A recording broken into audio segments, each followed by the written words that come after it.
Ladies and gentlemen, welcome to Habs Tonight, the weekly roundtable segment.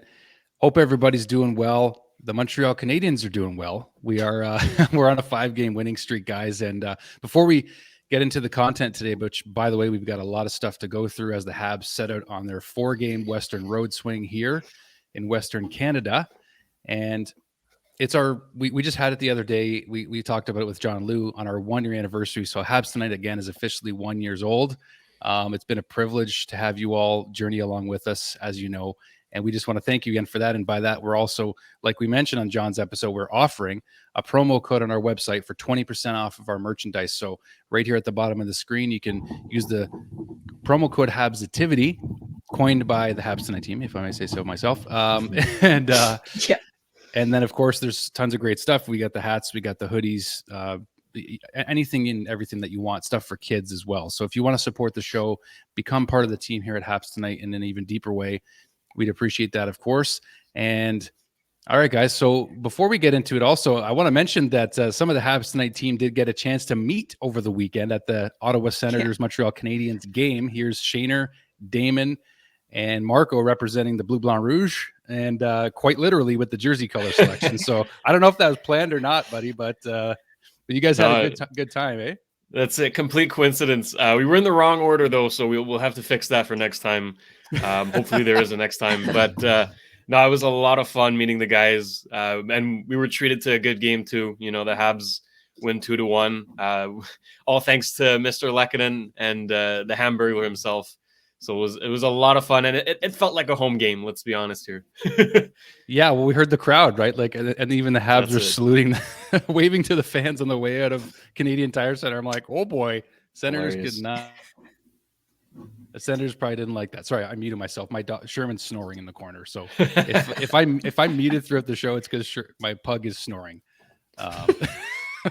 Typical Shermy. Typical Sherman. Okay, guys, so let's get right into it. We got a bunch of stuff, and we'll start with this. We got the Winnipeg Jets tonight. We've got Jake Evans going head-to-head against Mark Scheifele for the first time since last year's playoffs, when I believe it was I think it was at the end of game 1 when Montreal was winning, or at the end of game 2. Mark Scheifele, of course, infamously had the headshot as Jake Evans was putting in an empty net goal. So Scheifele was asked, and Nick, you said about, is there a code to answer to tonight? I'll just let you get into that for a second here. You'll have to excuse my poodles, who clearly have a lot to say this morning downstairs.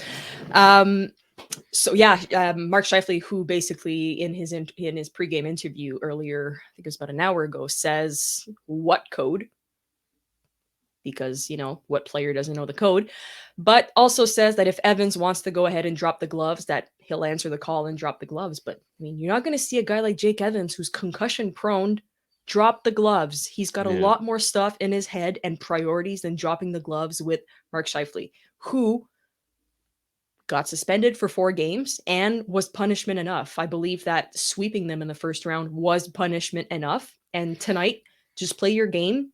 Do what you got to do. You're not going to see a guy like Josh Anderson drop the gloves either, with his bummed eye, and like he's already black all over the face, and I don't even know what's going on with his face. Like this looks good right now compared to the other day. But you might see a guy like Michael Pezzetta, who just won't take any bullshit and let the lettuce loose. Like I don't know. But I believe that tonight you just need to play your game. I mean, if he's playing like a POS, play like a POS with him. But aside from that, play your game, play to win. And I think that's about it. That's it. We really shouldn't expect much in terms of the Scheifele hit. I don't think there'll be much retaliation. This team is not minded for that, right? The coach is not minded for that. I just expect a good game. And if the opportunity arises, maybe run him in the boards, but that's about it. Yeah. Well, I think that's pretty fair. I mean, it's in the past. We got the best possible result, which was a sweep. Scheifele didn't play another game the rest of that playoffs and just had nothing but time to think about it. So, but it's over with, and things happen. And Pezzetta would probably be the guy to answer the bell if he really wants to, or just like you said before we jumped on here, Shane, just run a nice clean check right through Scheifele, and that'd be the end of it. But we'll see. They'll decide on the ice how they feel about it, right? Mm-hmm. So, Let's talk about Joel Edmundson nearing a return. He is on the trip with the Canadiens. He won't be playing in Winnipeg tonight, but we could see him back as maybe early as against Calgary on Thursday or possibly Saturday against Edmonton, maybe even next Wednesday at the latest against Vancouver. But we also saw some other Canadians in full contact jerseys at practice. And, we could be seeing a return soon from Jonathan Drouin, who we will talk about later in this episode. I'm going to pop that question to you guys. That's kind of a surprise little piece of content there. And also Christian Dvorak. So, but Joel Edmundson we'll start with here, though. What do you make of maybe Eddie possibly getting his return, getting his first chance to play this season, guys? It's wonderful to see Eddie back in a red jersey at practice. This guy has had to overcome so much this season with the loss of his father to cancer, back injuries, and then just lingering injuries on top of it. At some point, they were discussing possible surgery for him. So it's wonderful to see him back with the boys. Josh Anderson was talking yesterday of how much of a critical part of the team that he was, and it was awful to see him not being part of that routine, dinner with the guys, not traveling. So again, had to overcome a lot of things. So wonderful to see Joel traveling with the team, getting back in team spirit. It's going to be great to have him back at the blue line, especially with hopefully Jeff Petrie. We saw that Jeff Petrie has been turning it around a little bit lately, well, ever since the St. Louis hire. And hopefully it's going to take a little more pressure off of his shoulders. But again, don't expect Joel Edmundson to be exactly like he was last season. He hasn't played all year, so he is going to be rusty. Might need a few games to get back into it, depending on when he comes back. But overall, wonderful news for Edmundson and the Montreal Canadiens. Yeah, couldn't have said it better. I mean, with like you said, with all he's been through, we just hope that he makes a comeback and produces and has fun and stays healthy. That's the biggest part, right? We don't wish injury upon anybody, especially not him. So if he can come back soon enough, that'd be great. That'd be a huge boost to the team as well, because he's a very important leader. This guy's seasoned veteran, so a very important part of the team, no doubt. All right, so now shifting over to, of course, the Habs are on a 5-game winning streak, so that's the name that was on our thumbnail. The winning streak continued since last episode when the winning streak started. We haven't stopped yet. Of course, we're going to face bigger opponents, maybe a bigger challenge out west here, potentially, especially the Calgary Flames. But the Habs have nothing to lose, right, at this point. So I think they're just going to continue rolling under Marty. And what do you guys make of the win streak right now and how it's maybe going to continue? Maybe. Obviously everybody wants to see the Habs win. You can't be a fan and not expect your team to win, but there's also the concern of the more we win, the more we drop into, I'm so sorry for my dogs. The more we drop into the standings, right? So the less of a top 3 choice that we could have. So that's a little bit of a concern for some fans. But again, like we've been saying, it's important for us to see some progress every single game and to see positivity come out of every game. As long as we see that, it's like a moral win. Even if we lose some outcomes, we deserved better. Hopefully we keep seeing that throughout the rest of the season. That's it. The win streak is nice. It's fun, but at this point of the season's done. It's scrap. It's over. Let's just have fun. We just want good games. We want to enjoy, turning on the TV and watching our favorite team play, even if we lose.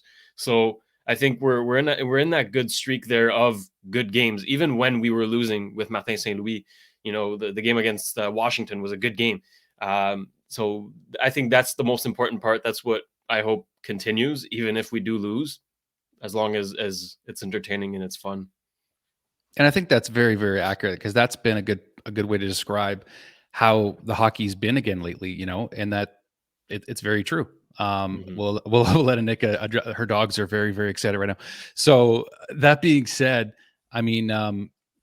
we have to enjoy these games as they come, and the product is now watchable again, right, Shana? That's kind of, and even Nick too, we talked about this over text, that the product is watchable again. So that we have to enjoy. We know the season's lost. We know we still want to get a top draft pick, worst case or best case scenario, I guess. But again, they're watchable again, and that's the main thing. Now I want to jump into Arturri Lehkonen. Now this guy has been upping his trade stock, and Shaner, you were at this game, so I'm going to actually show a clip here of Arturri Lehkonen doing his thing in Ottawa just for fun of it. Let's take a look. Sub up for Formanton, bouncing puck, scores! Arturri Lehkonen! Fire! Whoo, that was Beautiful. the second goal. So how was your view of that goal anyway? It was a laser. I mean, I was on the other side of the ice, so I didn't have a clear view. But I mean, as soon as it left his stick, he was celebrating already, and so were we. Like, I didn't see it go in because it was a laser. I mean, piss missile, So it was fantastic. And Lecky had a great game overall, just besides the fact that he had 2 goals, obviously, but in general, he played fantastic again. How many times have we said that? This, like you said, this guy is boosting his trade value. If we do want to trade him, there's still that thing with the contract. He is an RFA, so maybe we want to keep him. But at this point, many teams who are hoping for a contending spot would love a guy like Lehkonen in their top 9. He's easily a top 9 forward on a contending team. He can play the PK. He's got good offensive skills as well. So he's so well rounded. Any team would like to have him for sure. Yeah, he's definitely an important aspect to any team, but also let's not forget on our team where it would be great to maybe keep him around, build around him. He's a guy that you almost can't afford to lose on your special units right now when it comes to the PK and even defensively. So fingers crossed that we do keep Lecky around. But I mean, it's a business, right? If ever if ever the team decides that they need to move on, it needs to be at the right price. And I believe that a team will overpay for him right now. For sure. Yeah, with the trade stock going up and specifically mentioning his offensive side of the game, because most of the time, we've seen Lecky be pretty unlucky. Okay. Yeah. I had to do it. So like we've seen that. I know. We've seen this guy hit the post more often than not. We've seen him put the puck over the net more often than not. But when he gets rewarded, like Shader even mentioned it, I think it was yesterday, that like he puts up multiple goal games because eventually the pucks just start going in because he's just, he's kind of like Gallagher in a different sense, just trying to create havoc. And he's just a fantastic forechecker, an underrated top forechecker in the NHL period, I would say. Agreed. So you got to think a playoff contending team is just hungry and will likely overpay. That's how I see it right now. Yeah. Kind of reminds me of a Plekanec. He either hits the crest or the bars. Yeah. I mean, but at some point he's going to get very lucky, put up a multi-goal game. But like you said, fantastic forechecker, back checker. He's absolutely a very underrated player. So he is unlucky, but he's our lucky. So he's our lucky still. He's so our you lucky. don't have, you don't have him yet. That's right. He's still ours. He is our Prince Arthur. So leave him alone. Yeah. Thank you. Thank you. Okay, so this did not get very much attention last week. Poor John, like poor John Sedgwick, new Habs assistant general manager. All the tension and love went to Jeff Gorton, Kent Hughes, Marty St. Louis, Vinny LeCavalier, all getting these big press conferences where everyone's tuning in. John Sedgwick has like a quiet press conference. Not many people talking about his promotion, basically, from the previous regime to the new one. So he'll be handling more of the cap stuff. But just kind of talk a little bit about what we're going to expect from John Sedgwick here, guys. I mean, I feel bad for John, like you said, but if we take a look at Vinny LeCavalier's presser, I mean, if it was anybody else, nobody would have gotten that type of presser. It's because his name is Vinny LeCavalier that he got a presser. I mean, he's an advisor to, I don't even know the name of his role. So nobody would have gotten that presser, but John Sedgwick got a quiet 20 minutes live presser, which honestly seemed a little bit nervous, but obviously very up to the challenge. Like you said, Drew, he's not going to be somebody who's very, very active. I think in front of the scenes, he's going to be a more behind the scenes type of guy, going to be handling a lot of the cap issues, the LTIR. So again, behind the scenes type of guy, but he did mention some very important points. Keep mentioning that we are building a modern team. Modern seemed to be the key word that was being repeated here, as well as information and analytics, which, as we found out that in the past decade, we did not have a player development or an analytics team, which blows my freaking mind. And we wonder why players weren't being developed. Well, badang, here you go. In the flesh. Yeah, that's it. You don't have to look very far to find the issue. And it took a bit too long to address it, but finally, I mean, we're with the times now. This is a 2022 hockey club. really. Like we're hiring also, per reports, Adam Nicholas, who is a player development skills coach type of guy. So again, like, why didn't we do that before? Why now? I mean, I'm happy that we are doing it. Like, we should be doing it, but it's pretty crazy that we were so minded with the past before. Like, this breath of fresh air is so good. It can only be positive, really. It's really sweeping throughout the entire organization, this whole mindset. It's what Kent Hughes talked about, is that they wanted, some sort of like what's the word I'm looking for? Like, just basically everybody's in sync. Everyone's on the same page from an organizational standpoint. And now even behind the bench, like, you look at what Marty St. Louis is implementing. So it's full circle, right? And Adam Nicholas, a skills coach, worked with the Toronto Maple Leafs. So around the league, the word is from Sportsnet reporters that this is a good pickup for the Canadiens. Another skill guy. It's part of the hockey operations department and or development. So that's a positive as well. So whether it's off ice with Vinny or on ice with Adam Nicholas, the Canadiens are making improvements in every area possible. They're getting with the times, as Shane said. That's a Chantal Maccabee quote specifically. So again, we have to like what we're seeing there. Now, I want to touch on Josh Anderson emerging as leader. He already has been a leader last year and this year. He's got the A on the shirt. And of course, we brought up earlier the image of Josh's beautiful shiner. Now, that was a scary moment. I mean, It was just like Josh George's, though. You guys remember the Mike Green shot? We had we had Josh on the show last year to talk about that, but also the fact that both Joshes, by the way, didn't even realize, but they both came back the next game. So very fortunate for Josh Anderson as well to return so quickly here, guys. Mm-hmm. Yeah, Josh was saying right after he got hit, obviously hit his visor, and as soon as he opened his eyes, everything was blurry. So a very scary moment for him of, did I lose my vision? Is something wrong? Very scary moment for him, but what a trooper. Back on the ice next practice, back on the ice for the next game. So you got to tip your hat off to this kid. As for Josh emerging as a leader, you hear it. Well, you see it on the ice, but you also see it a lot more when it comes to being off the ice. This is the type of guy that constantly talks about what's going on during the pressers. He's very open-minded and transparent about it.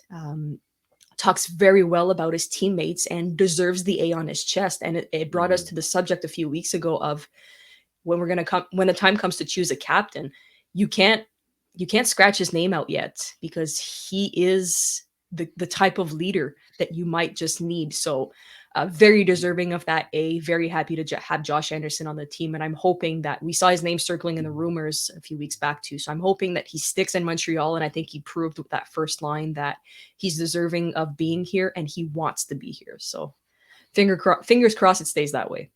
And that's it. There's no reason to trade Josh Anderson, really. I mean, the team would have to overpay by a stupid amount to get him, really. Like, he is such an important part of this team. He's cemented himself in that first line with Suzuki and Cole, which is fantastic. And like you said, he's becoming a really important leader for this team. Like, he is my dark horse candidate for captaincy. We've talked about Galley and Suzuki and all that, who very much deserve a C as well. But like, Josh has in his career right now, he is at that point where he could lead a team. Like, he could wear the C and do a good job with it. So it's up to the management and Marty to decide that. But if he gets it, I'm more than pleased. I won't be mad. That's it. No. Well, it's interesting that before Toffoli left, that Marty St. Louis was in there for a matter of days and then said that, Tyler was the captain without the C. And now you see Josh really taking that role with Tyler gone, right? So, and then again, like, it was Josh Anderson's last words before Dom Ducharme was finally let go, that it wasn't fun to come to the rink anymore. And that was the last, it was embarrassment. Yes. And that's what really finally kicked Dom out the door, so to speak, right? It was those comments and also the fact that, again, the team was just going down and now they're shooting right back up, which is great. So I want to talk on the goalies here, guys. Jake Allen, Sam Montembault, and the Habburglar, of course, who is 2-0, by the way. I've been having some fun on my channel with the Habburglar stuff, but Jake Allen, guys. I think we got to touch on Jake first, because I can't help but think he's a solid trade chip. If and when he becomes healthy soon here. 100%. Right now we have, I guess, a surplus of goalies, but we're also kind of screwed in one way because it's such a shamble that if one goes down, you don't know what to do with the rest. So good and bad situation. As for Jake Allen, like you said, a very good chip piece to be traded. I could see him moving to a contending team. I don't know, maybe shot in the dark. Edmonton could use him. He could still fetch you maybe a second and third rounds. Like he could still give you a good pick. He won't get you a first rounder, obviously. But again, it's all going to depend on what Carey Price does. If Carey Price stays next year, if he retires, depending on what he does, is going to adjust the rest of the goaltenders. Montembault has proven everything this season. He's made me eat my words a few times too. So I'd be more than happy and satisfied to have him as my backup goaltender. As for Andrew Hammond, the Habburglar, he unfortunately don't think will stay with the organization in the long run. But right now it's basically a showcase for him where we're proving to other NHL teams, and he is too, that he can still play. So wouldn't be surprised to see him picked up in the off season, but I don't see a future in the long run for him. No doubt. I mean, Andrew Hammond really revived his career here in only the span of 2 games. Pretty crazy to say, but it's the truth. I mean, he has shown that he has a spot in the NHL. Like he can play with the big boys and he has no problem doing that and he will win. So I'm looking, there's a bunch of teams that could use a backup goaltender like him, could come cheap as well. So no doubt he finds a gig next season. As for Allen, I mean, I guess the trade would help, the conundrum that we're in, but at the same time, we can't let him go for below his value, right? We still have to get a good offer in order to trade him. If we don't, then there's no point to trade him. Samuel Montembault, I think his contract is up. I didn't check, but if you can rework something, maybe put him at a 2-way so he doesn't have to go through waivers, can go to Laval or something like that. There's so much to look at. And like you said, I think it all starts with Price, right? If Price doesn't come back, then you have to keep Allen. And then you have to keep Montembault, and then what do you do with Hammond? So it's a tough situation, man. I was just pulling up Cap Friendly, so forgive me for the silence there for a second.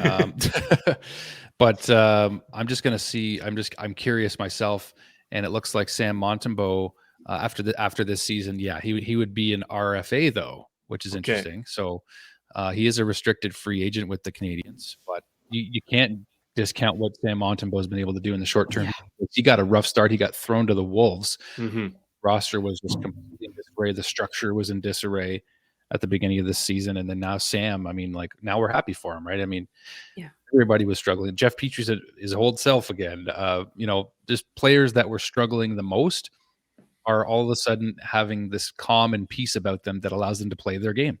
So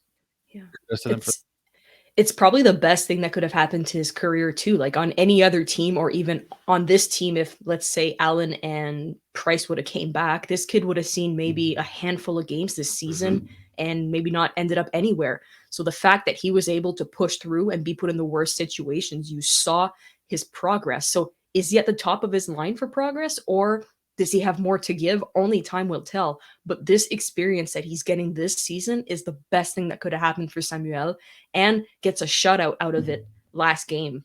So not last game, the game before, sorry.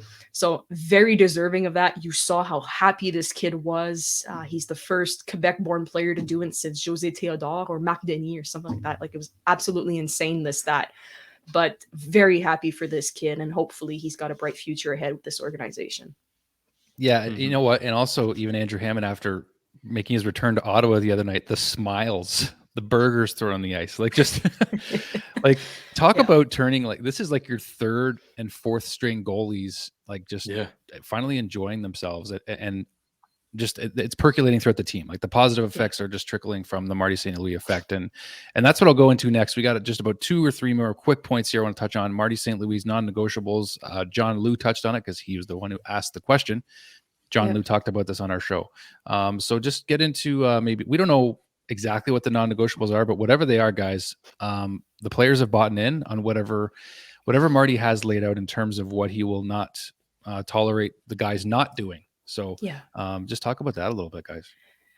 Obviously, we don't know what those non-negotiables are, but if we're taking a look at what Martin said from the start, is that he's going to be tough, but he's also going to be a fair coach. And I think we've seen more than enough of that. So again, it might be stuff like I don't accept just lacking around, no positivity, no, like just try, have some fun. We don't know what they are. We could speculate all day, but so far, whatever Martin has established, players are agreeing, and so do my dogs. Yeah. That's it. I mean, from reports I've seen from people who've been attending the practices, it seems as though Martin St. Louis is kind of running his practice as a coach would run a peewee practice almost. Obviously, at an NHL level, but still they're doing a lot of in-game situations, scrimmages, all that stuff, and it's working. He's simplifying things. It's not that complicated, guys. It's hockey, okay? And hockey is a complicated game, I know, but when you start nitpicking and getting into too many details, it gets into players' heads, and just Martin St. Louis got back down to the basics, and it's worked. It's that simple. It really is. So whatever he's been saying to the guys, I hope he keeps saying it, because my goodness, this is a different team. It's spectacular. It is a different team, and he said it himself, right? Hockey is hockey. So the fact that this guy coached Bantam and had no other pro coaching experience, but yet somehow is able to do what he's been doing so far. I mean, like, challengers are going to come to Marty St. Louis. Like, he's been facing them all his life. Like, there's going to be some ups and downs. It's just going to happen. But I want to talk about one of his assistant coaches and the Habs power play really quickly here, with just on a brief segment with you guys. And that is, the Habs power play is still struggling. I don't know if it's lack of personnel, but we do know that Alex Burrows has been running it, brought in to replace Kirk Muller last year. So is Burrows' job safe in your guys' mind, or is it still a personnel issue? What's your guys' take on that? It's a tough one. I mean, if you're taking a look at the rest of the bench, Trevor Letowski has been doing an incredible job since being hired, and with Martin St. Louis constantly talking every single shift, going back and forth with the boys. So it's tough. I mean, Luke Richardson played with Martin as well, has been doing a great job. I see those two as being safe. As for the power play, I mean, Burrows, great kid, great guy, nothing against him, but with everything still lacking, is it a problem of we just need more time with Martin to establish a concept, or is it just not working out and we need another voice, another concept? It's very tough to say, but at some point you're going to have to make a move or try something, because yes, it's been better as for setting up puck movement, doing plays, but for results, I mean, it's the results that matter in the end, and we're not getting them. So we're going to need to capitalize on these opportunities sooner than later. And if we don't set it up by this season, we're going to in my opinion, we're going to have to look at changes for next season, because next season it's where it starts, and it needs to be set up very fast. Mm-hmm. That's it. I don't think we can expect any coaching changes for the rest of the season. I think this bench is solidified for now.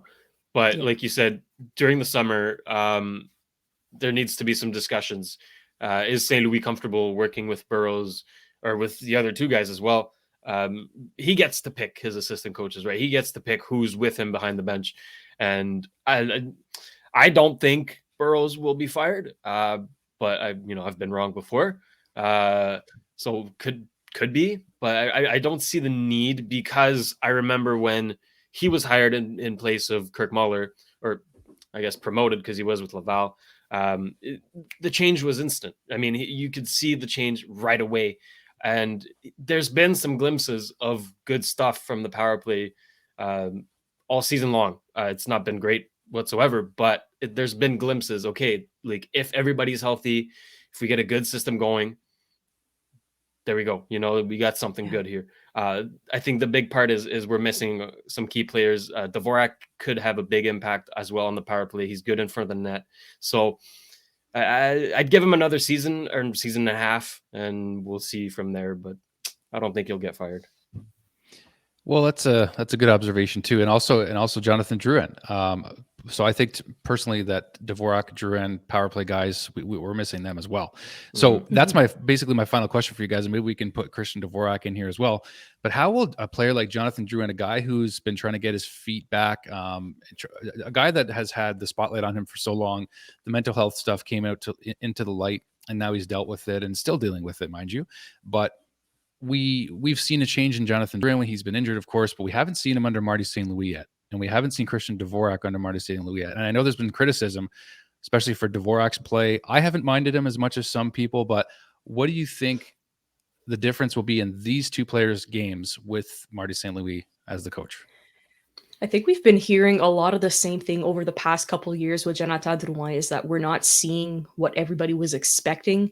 And a lot of people were saying, oh, well, it's a new coach. It's going to be fine. Oh, he's going to perform well under Dominique Ducharme. He was coached by him before. And again, we're still not seeing it. But let's not forget that Jonathan Drouin hasn't had a full season without injuries yet. So that's huge for somebody who was also dealing with mental health issues. So now that he knows how to address the issue, and with a new coach that might have a different perspective on things, we've seen it with other players, we might see a totally different Jonathan Drouin, or we might not. It's very hard to say because we've said it before and haven't seen, it's a touch and go type of thing. So it's looking very positive, although, because Jonathan Drouin is on the bench during practices, talking with Martin St. Louis, watching what's going on. So you can tell that he's still involved. It's not like he's given up and saying, whatever, I'm injured. It'll be what it'll be. He's still involved. So I'm very, very anxious to see what's going to happen when Joe jumps back on the ice with the help of Martin St. Louis, who will be able to guide him in overcoming everything that he's stuck with mentally and on the ice. And as for Christian Dvorak, I've been very critical of him this season because I was expecting a lot more, especially I think it's the price that we paid for him that's bugging me a little bit more. But again, been injured, hasn't played under Martin, so I'll be curious to see what happens with him too. He has been fantastic in the face-off circle, so that's one thing that I'm very, very happy about Christian Dvorak. So maybe having that on the power play will be able to lead to better results, but only time will tell. These guys are day-to-day, but are still not traveling with the team. So let's hope by next week or whenever we get back home that we do get to see a glimpse of them at least in practice and fully healthy. That's it. And they've developed some good chemistry. Those two were on the line to begin the season, and with Josh Anderson, and was amazing. That second line was beautiful. So they have chemistry already.